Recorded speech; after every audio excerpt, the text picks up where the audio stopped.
আপনারা কিছু মনে করবেন না, আজকে আমি একটু পরিষ্কার করে আমি কথা বলতে চাই। আপনাদের সবার হয়তো ভালো নাও লাগতে পারে, কিন্তু বিশ্বাস করেন, আমার এটা যদি আপনারা গ্রহণ করেন, আপনারা লাভবান হবেন, কোনো ক্ষতি হবে না দেশের। আমার অন্য কোনো আকাঙ্ক্ষা নাই, আমার একটাই আকাঙ্ক্ষা, দেশ এবং জাতিটাকে একটা সুন্দর জায়গায় রেখে ছুটি করা। I had enough. Was last 7-8 months I had enough. আমি চাই দেশ এবং জাতিকে একটা সুন্দর জায়গায় রেখে আমরা সেনানিবাসে ফেরত আসব।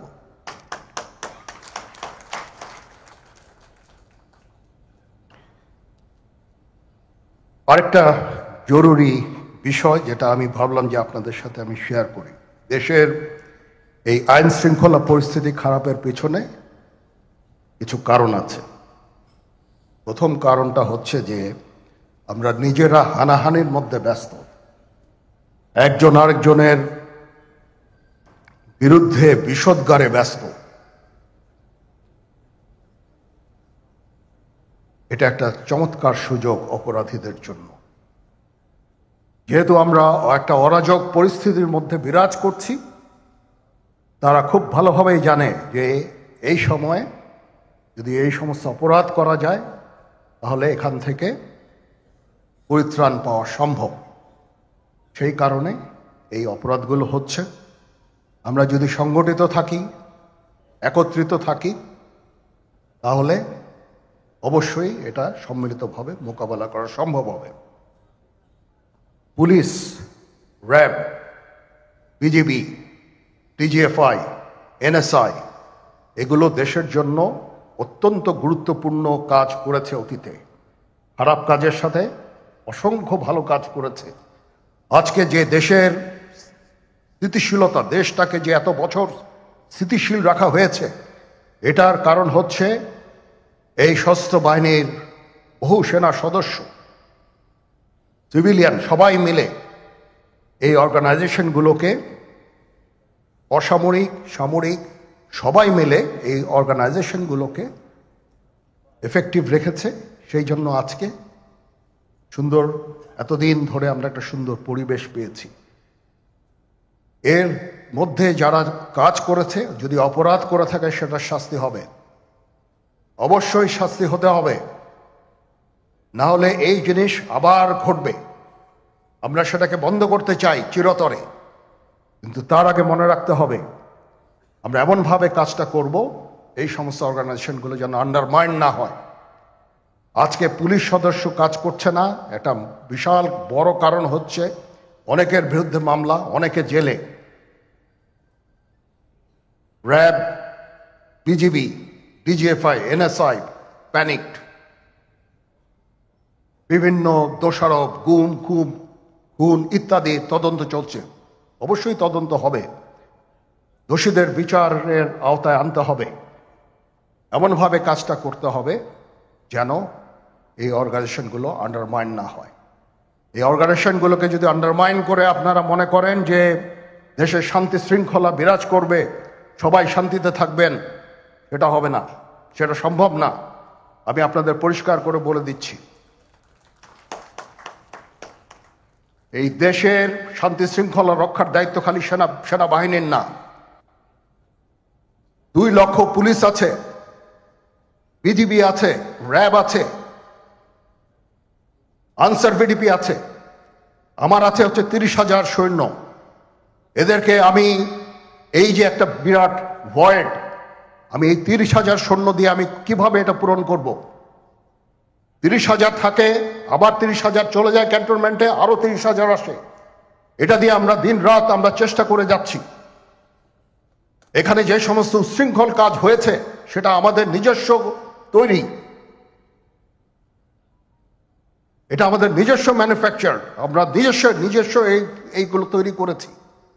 এই বিপরীতমুখী কাজ করলে এসে কখনো শান্তি শৃঙ্খলা আসবে না, এই জিনিসটা আপনাদের মনে রাখতে হবে। ভিশনের ফুলঝুরি মেগা অফারে ফ্রিজ কিনলেই পাচ্ছেন 16 পিসের আকর্ষণীয় গিফট বক্স একদম ফ্রি। আজকে একটা বেদনা বিধুর দিবস। 2009 সালের 25শে ফেব্রুয়ারি আমরা এই 57 জন চৌকস সেনা অফিসার এবং শুধু তাই নয়, আমাদের কিছু কিছু পরিবারবর্গর সদস্যদের আমরা হারিয়েছি। এখানে আসার সময় এই ছবিগুলো আমি দেখছিলাম। এই ছবিগুলো আপনারা অনেকে ছবিতে দেখেছেন, কিন্তু এগুলো আমার সব চাক্ষুষ দেখা।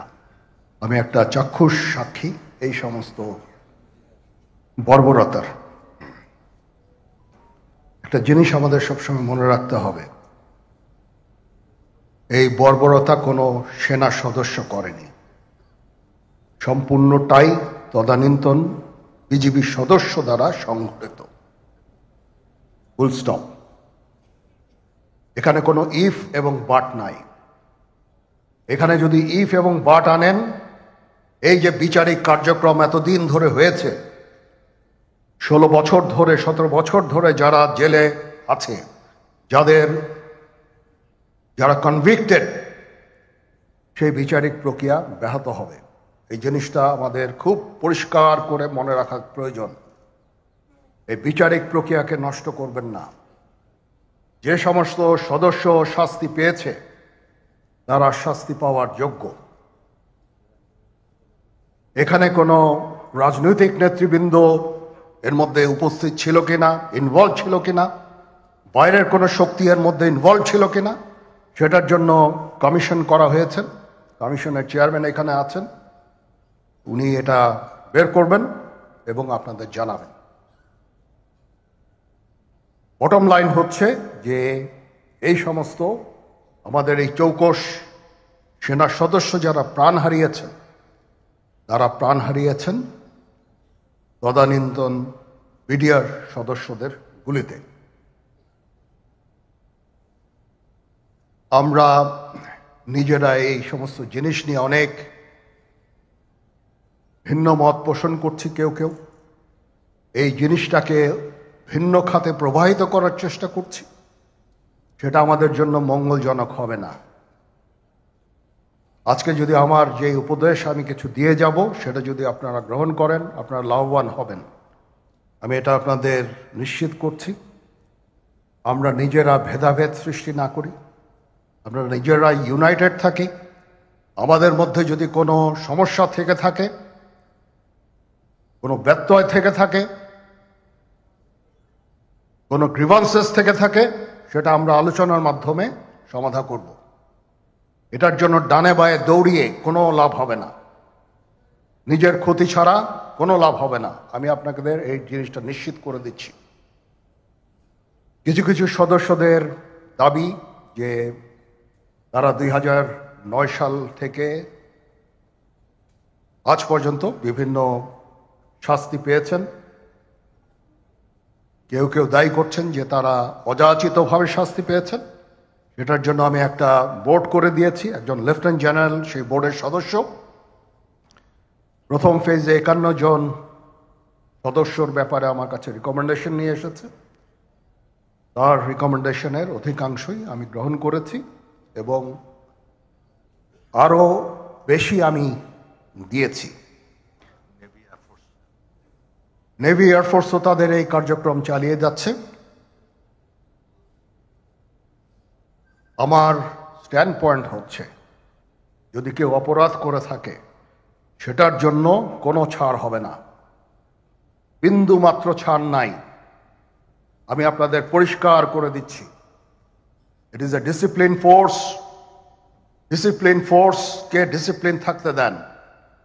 আজকে এই যে দেশের ক্রান্তি লগ্নে সমস্ত বাহিনী, সমস্ত অর্গানাইজেশন বিপর্যস্ত হয়ে পড়েছে। খালি সেনাবাহিনী টিকে আছে, বিমান বাহিনী টিকে আছে, নৌবাহিনী টিকে আছে। কেন? Because of discipline. তারপরেও আমি আমার অফিসারকে আদেশ দিয়েছি, যদি সামান্যতম কোনো সন্দেহের অবকাশ থাকে, কোনো কার বিরুদ্ধে যেই অ্যাকশন নেওয়া হয়েছে, অপরাধী কিনা যদি সামান্য কোনো সন্দেহের অবকাশ থাকে, সেটা তাদের ফেভারে যাবে। এটা হচ্ছে আমার ঢালাও নির্দেশ, সেই হিসাবে বিভিন্ন প্রস্তাব আমার কাছে এসেছে। কোনো কোনো প্রস্তাবে আমি আরও আমার নিজে থেকে যোগ করে আরও বেশি আমি দিয়েছি। এভাবে পর্যায়ক্রমে অফিসাররা অ্যাপিয়ার করবে, আসবে, এবং তাদের এই জিনিসগুলো আমরা দেখব। দেখে যদি মনে হয় যে তাদেরকে করার অবকাশ আছে কিছু, অবশ্যই আমরা করব। এটা ন্যায় নীতিতে আমরা প্রতিষ্ঠিত থাকব ইনশাআল্লাহ। আপনারা কিছু মনে করবেন না, আজকে আমি একটু পরিষ্কার করে আমি কথা বলতে চাই।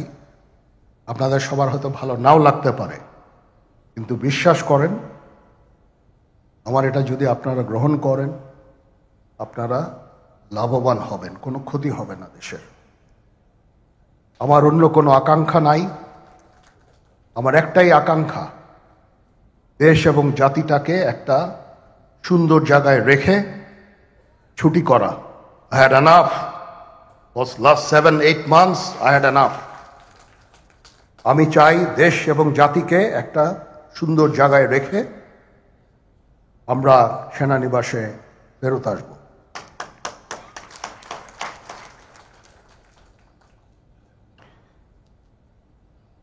আরেকটা জরুরি বিষয় যেটা আমি ভাবলাম যে আপনাদের সাথে আমি শেয়ার করি। দেশের এই আইন শৃঙ্খলা পরিস্থিতি খারাপের পেছনে কিছু কারণ আছে। প্রথম কারণটা হচ্ছে যে আমরা নিজেরা হানাহানির মধ্যে ব্যস্ত, একজন আরেকজনের বিরুদ্ধে বিষোদ্গারে ব্যস্ত। এটা একটা চমৎকার সুযোগ অপরাধীদের জন্য। যেহেতু আমরা একটা অরাজক পরিস্থিতির মধ্যে বিরাজ করছি, তারা খুব ভালোভাবেই জানে যে এই সময়ে যদি এই সমস্ত অপরাধ করা যায় তাহলে এখান থেকে পরিত্রাণ পাওয়া সম্ভব। সেই কারণে এই অপরাধগুলো হচ্ছে। আমরা যদি সংগঠিত থাকি, একত্রিত থাকি, তাহলে অবশ্যই এটা সম্মিলিতভাবে মোকাবেলা করা সম্ভব হবে। Police, RAB, BGB, TGFI, NSI এগুলো দেশের জন্য অত্যন্ত গুরুত্বপূর্ণ কাজ করেছে অতীতে। খারাপ কাজের সাথে অসংখ্য ভালো কাজ করেছে। আজকে যে দেশের স্থিতিশীলতা, দেশটাকে যে এত বছর স্থিতিশীল রাখা হয়েছে, এটার কারণ হচ্ছে এই সশস্ত্র বাহিনীর বহু সেনা সদস্য, সিভিলিয়ান সবাই মিলে এই অর্গানাইজেশনগুলোকে, অসামরিক, সামরিক সবাই মিলে এই অর্গানাইজেশনগুলোকে এফেক্টিভ রেখেছে। সেই জন্য আজকে সুন্দর, এতদিন ধরে আমরা একটা সুন্দর পরিবেশ পেয়েছি। এর মধ্যে যারা কাজ করেছে, যদি অপরাধ করে থাকে সেটা শাস্তি হবে, অবশ্যই শাস্তি হতে হবে, না হলে এই জিনিস আবার ঘটবে। আমরা সেটাকে বন্ধ করতে চাই চিরতরে, কিন্তু তার আগে মনে রাখতে হবে আমরা এমনভাবে কাজটা করব এই সমস্ত অর্গানাইজেশনগুলো যেন আন্ডারমাইন না হয়। আজকে পুলিশ সদস্য কাজ করছে না, এটা বিশাল বড় কারণ হচ্ছে অনেকের বিরুদ্ধে মামলা, অনেকে জেলে। RAB, BGB, DGFI, NSI panicked. বিভিন্ন দোষারোপ, গুম, খুন ইত্যাদি তদন্ত চলছে। অবশ্যই তদন্ত হবে, দোষীদের বিচারের আওতায় আনতে হবে। এমনভাবে কাজটা করতে হবে যেন এই অর্গানাইজেশনগুলো আন্ডারমাইন না হয়। এই অর্গানাইজেশনগুলোকে যদি আন্ডারমাইন করে আপনারা মনে করেন যে দেশের শান্তি শৃঙ্খলা বিরাজ করবে, সবাই শান্তিতে থাকবেন, সেটা হবে না, সেটা সম্ভব না। আমি আপনাদের পরিষ্কার করে বলে দিচ্ছি, এই দেশের শান্তি শৃঙ্খলা রক্ষার দায়িত্ব খালি সেনাবাহিনীর না। 2 লক্ষ পুলিশ আছে, বিজিবি আছে, র্যাব আছে, আনসার ভিডিপি আছে, আমার আছে হচ্ছে 30,000 সৈন্য। এদেরকে আমি এই যে একটা বিরাট ভয়েড, আমি এই 30,000 সৈন্য দিয়ে আমি কিভাবে এটা পূরণ করব? 30,000 থাকে, আবার 30,000 চলে যায় ক্যান্টনমেন্টে, আরো 30,000 আসে। এটা দিয়ে আমরা দিন রাত আমরা চেষ্টা করে যাচ্ছি। এখানে যে সমস্ত উচ্ছৃঙ্খল কাজ হয়েছে সেটা আমাদের নিজস্ব তৈরি, এটা আমাদের নিজস্ব ম্যানুফ্যাকচার, আমরা নিজস্ব এইগুলো তৈরি করেছি। এই বিপরীতমুখী কাজ করলে এসে কখনো শান্তি শৃঙ্খলা আসবে না, এই জিনিসটা আপনাদের মনে রাখতে হবে।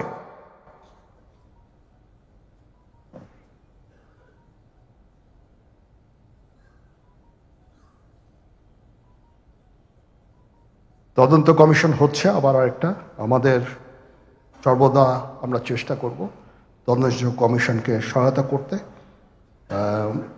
যে ধরনের সাহায্য সহযোগিতার প্রয়োজন হয় আমরা করব। আমরা দেশে একটা ফ্রি ফেয়ার অ্যান্ড ইনক্লুসিভ একটা ইলেকশনের জন্য দিকে ধাবিত হচ্ছে, এবং তার আগে যে সমস্ত সংস্কার করা প্রয়োজন অবশ্যই সরকার সেদিকে খেয়াল করবেন। আমি যতবারই ডক্টর ইউনূসের সাথে কথা বলেছি, he completely agrees with me. There should be free, fair and inclusive election, and that election should be within December or close to that, যেটা আমি এর প্রথমেই বলেছিলাম যে 18 মাসের মধ্যে একটা ইলেকশন। আমার মনে হয় যে সরকার সেদিকেই ধাবিত হচ্ছে। ডক্টর ইউনূস যথাসাধ্য চেষ্টা করে যাচ্ছেন এই দেশটাকে ইউনাইটেড রাখতে, কাজ করে যাচ্ছেন উনি।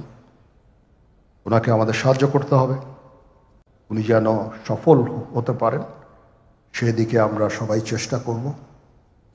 আমরা একসাথে ইনশাল্লাহ কাজ করে যাব। আজকে রাওয়ার চেয়ারম্যান মহোদয় আমাকে এখানে দাওয়াত দিয়েছেন। উনি চেয়ারম্যান হওয়ার পরে এটা দ্বিতীয়বার আমি এসেছি।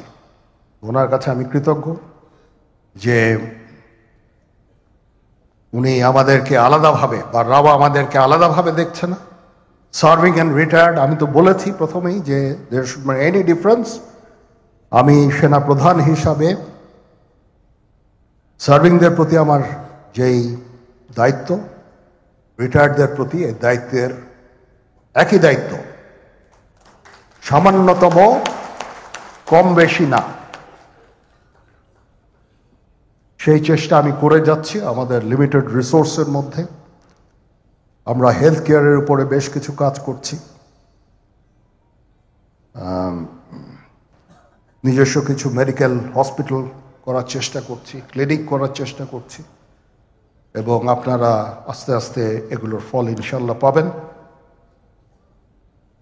আসেন আমরা নিজেদের মধ্যে মারামারি কাটাকাটি না করে আমরা উই ইউনাইট আওয়ারসেলস, দেশ জাতি যেন একসাথে থাকতে পারি সেদিকে আমাদের কাজ করতে হবে। আমাদের মধ্যে মতের বিরোধ থাকতে পারে, চিন্তা চেতনার বিরোধ থাকতে পারে, কিন্তু দিন শেষে যেন আমরা সবাই দেশ এবং জাতির দিকে খেয়াল করে আমরা যেন এক থাকতে পারি। তাহলে এই দেশটা উন্নত হবে, এই দেশটা সঠিক পথে পরিচালিত হবে। না হলে আমরা আরো সমস্যার মধ্যে পড়তে যাব। বিশ্বাস করেন, we don't want to head, ওইদিকে আমরা যেতে চাই না। আমি আপনাদের সতর্ক করে দিচ্ছি, পরে বলবেন যে আমি সতর্ক করিনি। আমি আপনাদের সতর্ক করে দিচ্ছি, আপনারা যদি নিজেদের মধ্যে ভেদাভেদ ভুলে একসাথে কাজ না করতে পারেন, নিজেরা যদি কাদা ছোড়াছুড়ি করেন, মারামারি কাটাকাটি করেন, এই দেশ এবং জাতির স্বাধীনতা সার্বভৌমত্ব বিপন্ন হবে। আমি আজকে বলে দিলাম, নাইলে আপনারা বলবেন যে আমি আপনাদের সতর্ক করিনি। আমি সতর্ক করে দিচ্ছি আপনাদের।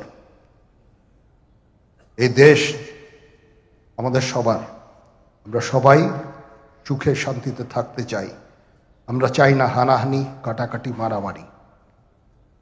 সেই উদ্দেশ্যে আমি কাজ করে যাচ্ছি, আমরা কাজ করে যাচ্ছি। আমাদের সেনাবাহিনীর প্রতি আক্রমণ করেন না। একটা কমন জিনিস আমি দেখতে পাচ্ছি, সেনাবাহিনী এবং সেনা প্রধানের প্রতি বিদ্বেষ কারো কারো, কি কারণে আজ পর্যন্ত আমি এটা খুঁজে পাইনি। আমরা হচ্ছে একমাত্র ফোর্স যেটা আপনাদের জন্য কাজ করে যাচ্ছি, দাঁড়িয়ে আছি। প্ল্যাটফর্মে। Of course navy and air force, navy chief আবার মন খারাপ করে করছে, নেভি এয়ারফোর্স অল আমাদেরকে সাহায্য করেন, আমাদেরকে আক্রমণ করেন না, আমাদেরকে অনুপ্রাণিত করেন, আমাদেরকে উপদেশ দেন। কোনো একটা সমস্যা হয়ে গেলে আমি জেনারেল নুরুদ্দিন স্যারের স্বর্ণপন্ন হই এবং উনি আমাকে উপদেশ দেন, সিনিয়র জেনারেলরা আমাকে উপদেশ দেন, আমি সবার কাছে স্বর্ণপন্ন হই। আমাদের প্রতি আক্রমণ করেন না, উপদেশ দেন। আমরা অবশ্যই ভালো উপদেশ গ্রহণ করব। আমরা একসাথে থাকতে চাই এবং দেশ এবং জাতিকে এগিয়ে নিয়ে যেতে চাই। সবাই ভালো থাকবেন। কর্নেল হকের প্রতি আন্তরিক কৃতজ্ঞতা, উনি আমাকে সুযোগ করে দিয়েছেন আজকে এখানে আপনাদের সাথে এসে কথা বলার জন্য। একটু মন খুলেই কথা বললাম। এতদিন যে কথা মনের মধ্যে ছিল সবসময় প্রকাশ করতে পারি না, প্রকাশ করাও যায় না, আজকে প্রকাশ করে ফেললাম। আমি জানি না এখানে অনেক মিডিয়া আছে, মিডিয়া না থাকলেই মনে হয় ভালো হতো।